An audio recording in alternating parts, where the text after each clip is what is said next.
அனைவருக்கும் வணக்கம். நீங்கள் பார்க்குற இந்த வீடியோ நீரூற்று பார்த்து போர் பண்ண வீடியோங்க. இந்த போருக்கு நீரூற்று பார்த்தது நான் தான். என்னோட பேர் பிரபு. செங்கல்பட்டு மாவட்டத்தில் இருக்கேங்க. தண்ணியோட அளவு என்ன, பூமியில் எத்தனை அடி ஆழத்தில் தண்ணி இருக்குது, இது போல் நீரூற்று சம்மந்தமான எல்லா தகவலையும் சரியாக சொல்லுவேன். நீரூற்று பார்க்குறதுல 15 வருட அனுபவம் இருக்குது. ஃபுல் வீடியோவோட லிங்க்கு ஃபஸ்ட் கமெண்டில் கொடுத்துருக்கேன், போயிட்டு பாருங்கள். உங்கள் வீட்டுக்கு நீரூற்று பார்க்கணுன்னா ஸ்க்ரீனில் இருக்க என்னோட எண்ணுக்கு கால் பண்ணுங்கள். சரியான முறையில் நீரூற்று பார்த்து கொடுக்குறேன். தமிழ்நாட்டில் எந்த இடத்துல இருந்தாலும் நான் உங்களுக்கு பார்த்து கொடுக்குறேங்க.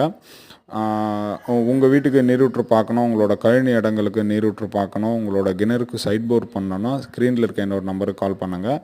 தண்ணியோட அளவு, எத்தனை அடி ஆழத்தில் அந்த தண்ணி இருக்குது, இது போல் எல்லா தகவலையும் சரியாக சொல்லுவேன். நன்றி, வணக்கம். இப்போ நீங்கள் பார்க்குற மெத்தடு காப்பர் சொம்பு வச்சு பார்க்குற மெத்தடு. இந்த மெத்தடில் தண்ணி உள்ளே இருக்கிறது ஊற்றா இல்லை எம்டி ஊற்றான்றதை பார்க்கலாம். இது போல் 5 வகையில் பார்க்குறேன். நன்றி, வணக்கம்.